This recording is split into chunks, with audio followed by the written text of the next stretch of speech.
centuries and longer, rats have fought tirelessly to repel the incessant frog invasions. Peace was only ever short-lived, until finally a young monarch rose to power. King Rattus, first of his name, unified the rat kingdoms under one rule, repelling Greenwort and his kind back to the putrid swamps from whence they came. Crops prospered, families flourished, and the magnificent Crimson Keep climbed ever higher toward the sky. Time passed, King Rattus the Savior grew old, and the kingdom vulnerable once more. His people grew anxious, some claiming to perceive a faint odor in the air. Greenwort had returned with a ferocious vengeance. Amassing an army of unfathomable scale, he burned everything in his path towards the Crimson Keep. King Rattus gazed down upon his withered claws, barely able to hold the crown. He had little hope wielding a sword. So it was decided the crown should pass to Whiskers New.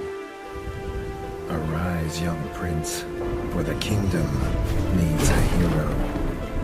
And so, your tale begins.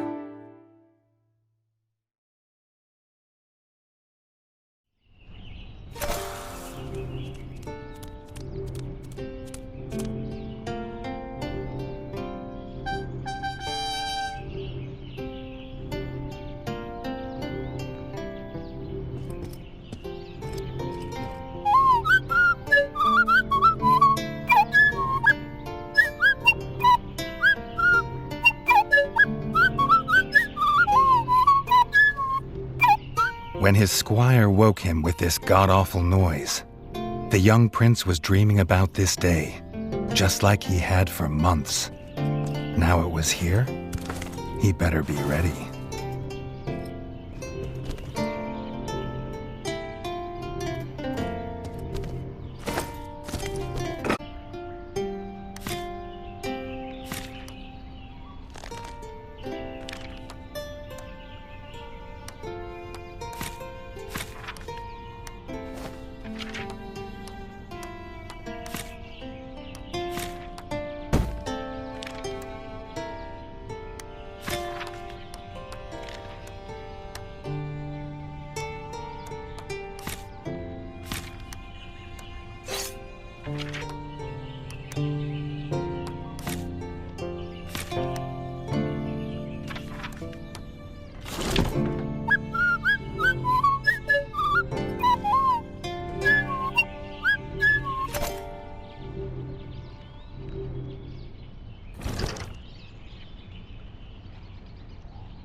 If he'd known how unlike a dream today would be, he might have stayed in his bed.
All the prince had ever wanted was to prove worthy of his father's crown. He might be the smallest brother, but if he was prepared, he thought he had some small chance.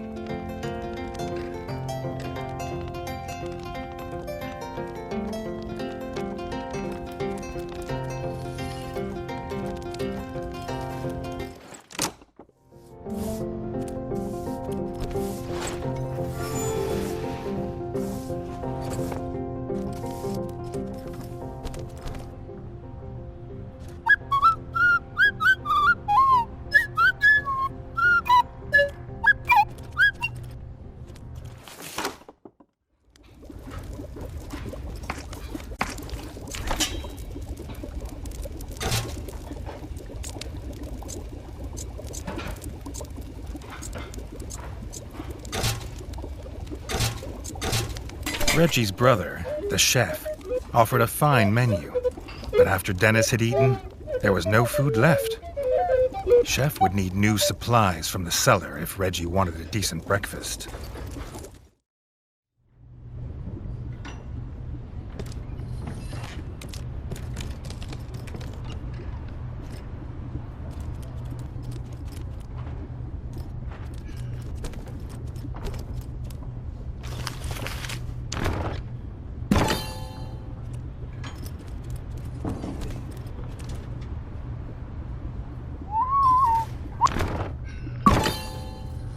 The bard had found the last of the summer raspberries in the bare basement. The bard was quick to offer one, even though they weren't his.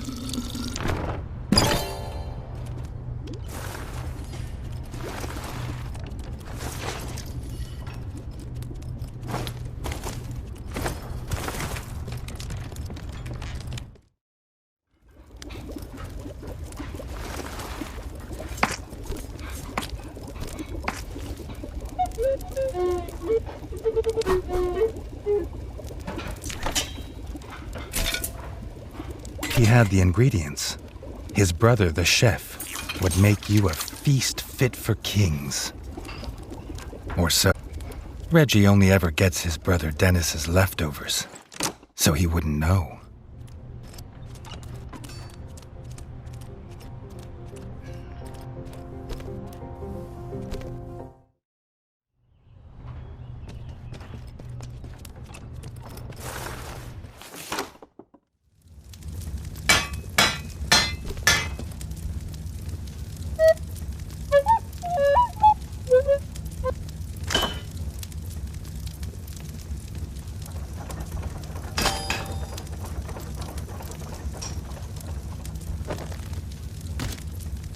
His brother, the smith, could forge armor and weapons to see off any enemy. He'd make some for Reggie, if the young prince could find blueprints for a rat of his stature.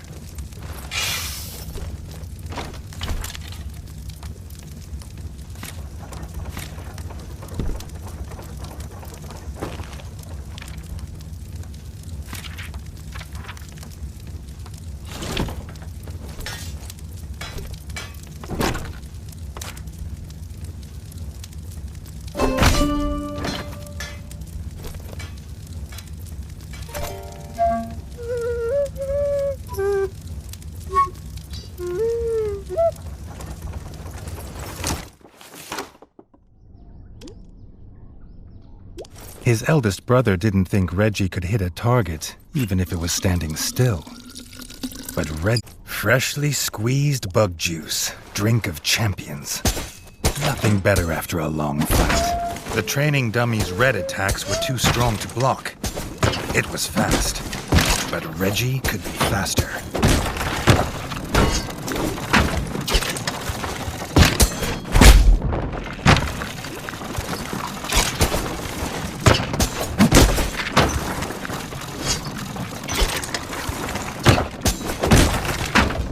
Not even Reggie could dodge the dummy's yellow attacks. His only hope was to parry with his trusty shield.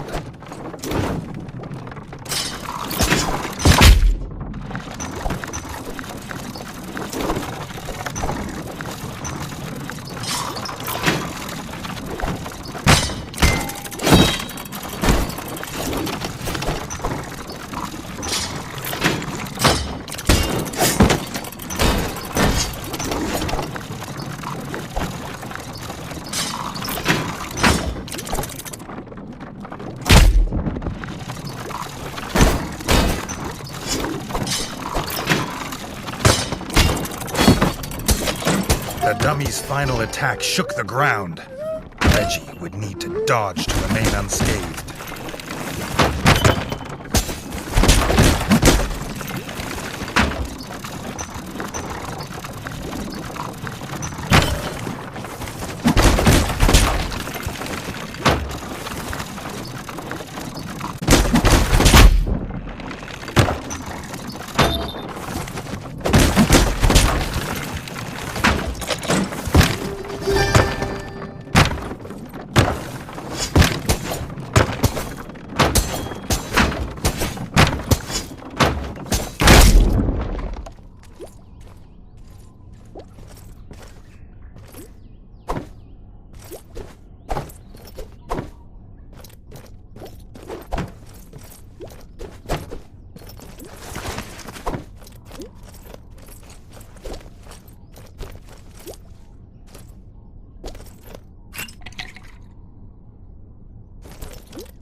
Dennis was impressed.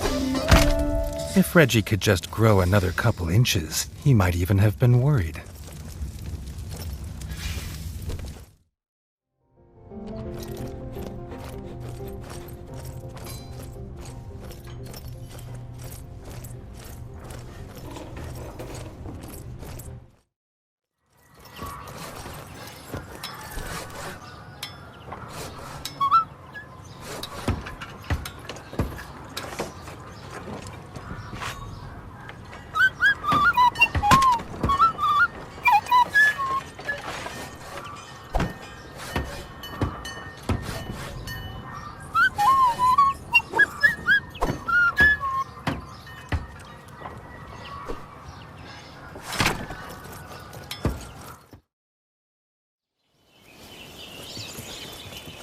Reggie'd never seen the Crimson Fort so full of ratfolk.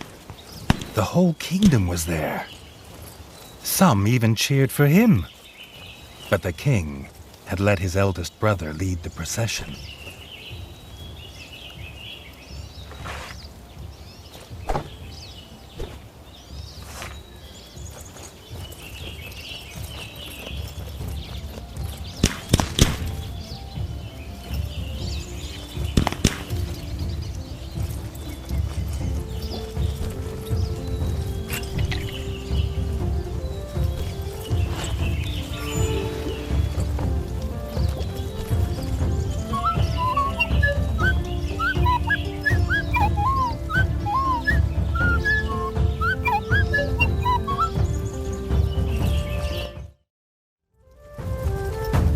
If he was scared, he wasn't showing it. He was going to show all of them what he was made of. If nothing else, this'd be no easy win for Dennis.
done it!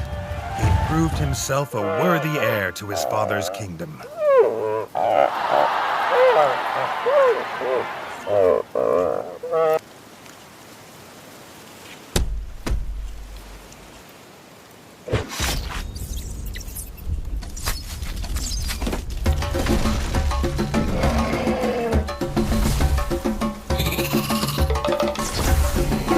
His dream was about to come apart.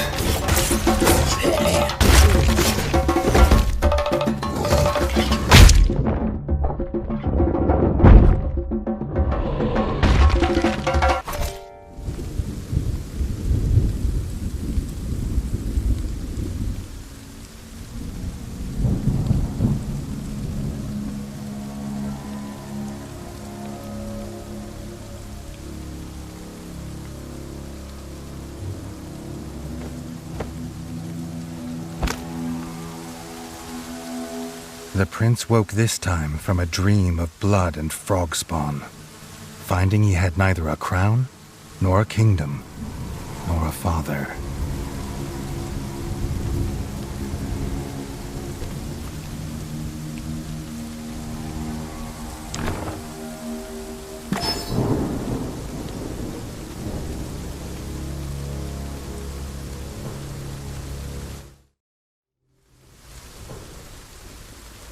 A place to recover, somewhere to make a plan.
Not content with killing the king, the frog horde had torn down his throne room, leaving behind little more than smoldering rubble and the bodies of his kin, dead and defiled. Reggie had never seen such evil, nor felt such rage.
Reggie had his crown at last, but not his kingdom.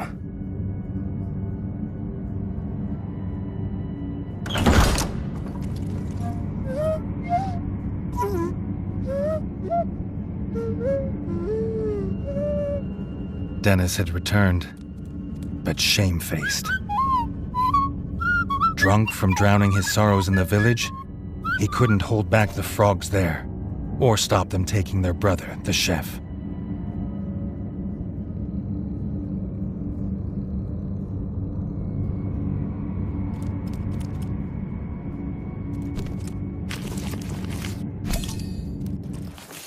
Reggie had to get to Longtail Village to rescue his brother, and fast. If he could fix the travel board, it'd show the quickest way.